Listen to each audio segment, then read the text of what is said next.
আজকে সাবির ভাই তিনি কি অন্যায়টা করেছেন? প্রধানমন্ত্রী তিনি কি মুখে কুলু কেটে বসে তিনি গরুর গোস্ত খেয়েছেন, এটাই তেনার অন্যায় ঈর্ষা? তিনি কি মুখে কুলু কেটে বসে আছেন? এক মুসলমান বেছে বেছে বেছে বেছে মুসলমানদের শহীদ করা হচ্ছে, কতল করা হচ্ছে। স্বরাষ্ট্রমন্ত্রী হয়েছেন, তিনি কুলু কেটে বসে, তিনি একজন মুসলমান, এটাই তার অন্যায়। হরিয়ানাতে সাবির মল্লিককে পিটিয়ে মারা হলো, কারণ তার একটাই অপরাধ ছিল যে গরুর মাংস খাওয়ার কারণে তাকে পিটিয়ে মারা হলো। তো এই বিষয়ে আপনি কি বলবেন? আমি সর্বপ্রথম ফুরফুরা দরবার শরীফের পীর পরিবারের তরফ থেকে আমি কন্ডেম করছি, আমি প্রতিবাদ করছি যে আজকে আমার দেশের প্রধানমন্ত্রী তিনি কি মুখে কুলু কেটে বসে আছেন? আমার দেশের স্বরাষ্ট্রমন্ত্রী অমিত শাহ তিনি কি মুখে কুলু কেটে বসে আছেন? তিনি একজন আমার দেশের ভারতের সংবিধানের একজন হেড হয়েছে, মানে প্রশাসনের লেভেলে একজন হেড হয়েছেন, তিনি স্বরাষ্ট্রমন্ত্রী হয়েছেন, তিনি কুলু কেটে বসে আছেন, যিনি টোটাল ভারতবর্ষের আইন ব্যবস্থাটাকে হাতের মুঠোয় নিয়ে ঘুরে বেড়াচ্ছেন।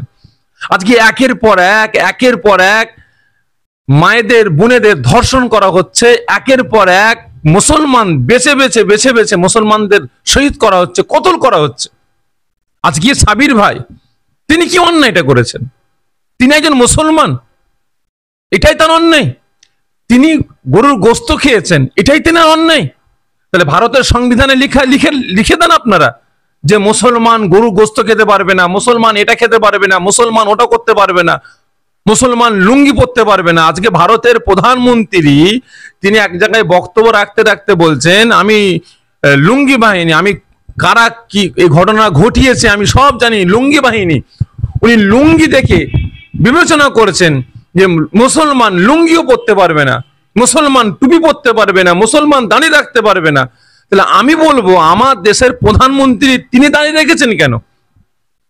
আজকে আমার দেশের বড় বড় পূজারীরা, বাবা রামদেব থেকে নিয়ে বড় বড় পূজারীরা, আজকে তাদের দিকে লক্ষ্য করুন, তারাও তো দাঁড়িয়ে রেখেছে, তারাও তো অন্যায় করেছে, তাদেরকে মারা হোক, তাদের দাঁড়ি কাটা হোক। আজকে দেখছিলাম ট্রেনে একজন মুসলমান, আমার বয়োজ্যেষ্ঠ একজন বাবাজি, তিনি টিফিনে করে বোতলে করে ডিব্বা করে কি একটা খাবার নিয়ে যাচ্ছিলেন, গরুর গোস্তর নাম করে সেই বয়োজ্যেষ্ঠ আব্বাকে মারধর করেছে। হরিয়ানাতে আমার সাবির ভাই তানাকে তিনি কাজ করছেন, তিনাকে সেখান থেকে বের করে নিয়ে গিয়ে ডেকে নিয়ে গিয়ে গরু গোস্ত খেয়েছে বলে মারধর করেছে। আর কত আমরা দেখব, আর কত দেখব? বিশেষ করে আমার দেশ পাওয়া যায়নি, সেখানে এটা একটা চক্রান্ত, এটা মুসলমান মারার একটা চক্রান্ত। কোথায় গেলেন, কোথায় গেলেন? আজকে আমার দেশের সেই সম্প্রীতির মানুষগুলো যারা রমজান মাস আসলেই মাথায় টুপি দিয়ে মুসলমানদের সাথে ইফতার করতে বসে যান। দেখছিলাম দীর্ঘদিন ধরে আরজি করা আমার বোন ধর্ষিতা হয়েছেন, তিনাকে মার্ডার করেছে। অবশ্যই আন্দোলন হওয়া দরকার, প্রতিবাদ হওয়া দরকার। দিনের পর দিন সেখানে জাস্টিস ফর আরজি কর, জাস্টিস ফর আরজি কর স্লোগান উঠছে, কিন্তু একবারও আমার সাবির ভাইকে কেন্দ্র করে একবারও স্লোগান উঠেছে? একবারও সাবির ভাইয়ের নামটা সেখানে তোলা হয়েছে?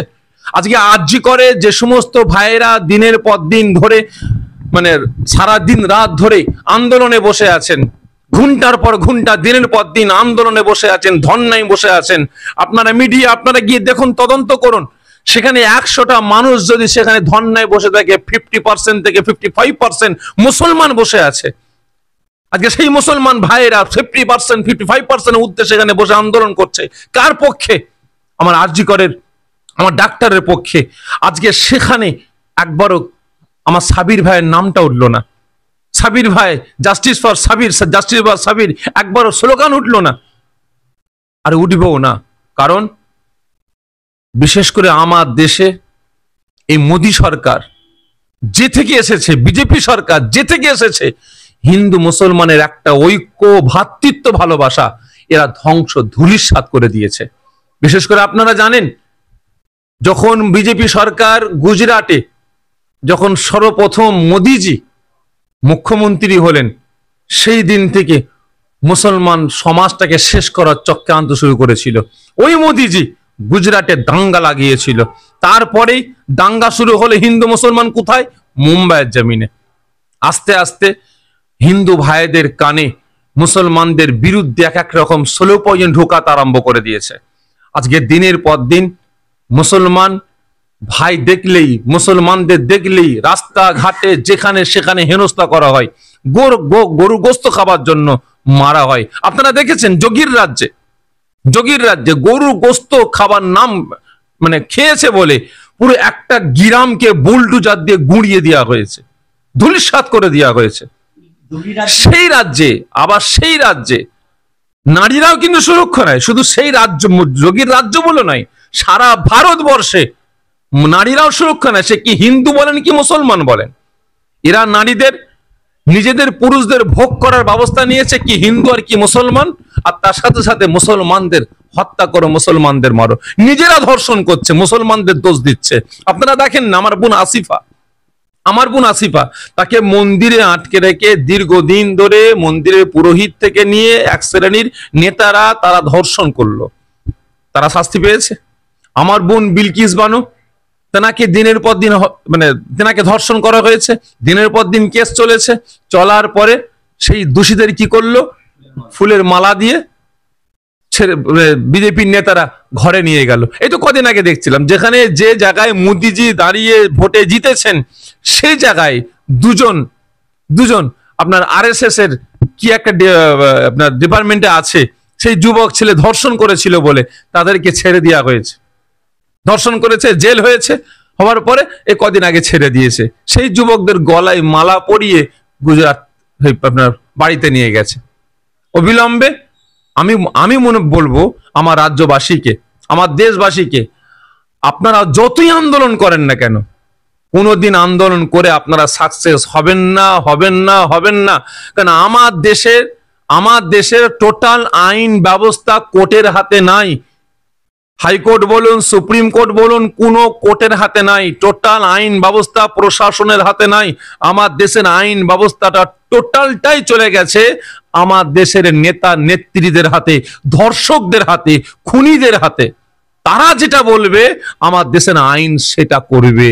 আমি আমার রাজ্যের সমস্ত ধর্মের মানুষদের কাছে অনুরোধ করব, নিজেদের ধর্মীয় দলাদলি ভুলে গিয়ে, ধর্মীয় ভেদাভেদ ভুলে গিয়ে, নিজেদের মধ্যে হিংসা ভুলে গিয়ে আসুন আমরা প্রত্যেকটা ধর্মের মানুষ, প্রত্যেকটা ধর্মের জন্য আমরা নিজেদের একতা, ঐক্য, ভ্রাতৃত্ব, ভালোবাসা, আমার আপনার বাড়ির মেয়েদের ইজ্জত রক্ষার জন্য আমরা আন্দোলন করি, প্রতিবাদ করি।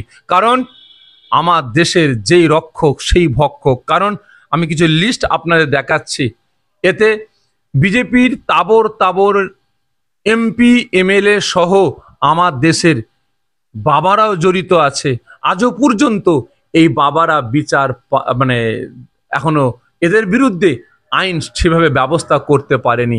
তার মধ্যে কিছু নাম বলছি আপনাদের: আসারাম বাবু, বাবা রামপাল, বাবা রাম নারায়ণ, বাবা রাম রহিম, রামকিশোর সুলকা, বাবা সিয়ারাম সহ টোটাল আপনার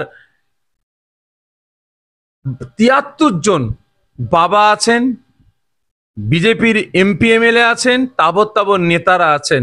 আজকে এদেরকে আইনের আওতায় নিয়ে গিয়ে শাস্তি দেওয়া হয়নি। আমার আপনার বাড়িতে মা বোনেরা ধর্ষিতা হবেন, আমার আপনার বাড়ির ছেলেদের পিটিয়ে হত্যা করা হবে। যতই আন্দোলন করেন, প্রতিবাদ করেন, এদের দোষীরা, ধর্ষকরা, খুনিরা, এরা আইনের আওতায় এদের নিয়ে আসা হবে না। অবিলম্বে আমাদের সক্রিয় হতে হবে, আমাদের মজবুত হতে হবে, নিজেদের ধর্মীয় ভেদাভেদ ভুলে গিয়ে রাস্তায় নামতে হবে। তবেই আমরা আমাদের বিচার আমরা পাবো, না হলে পাবো না।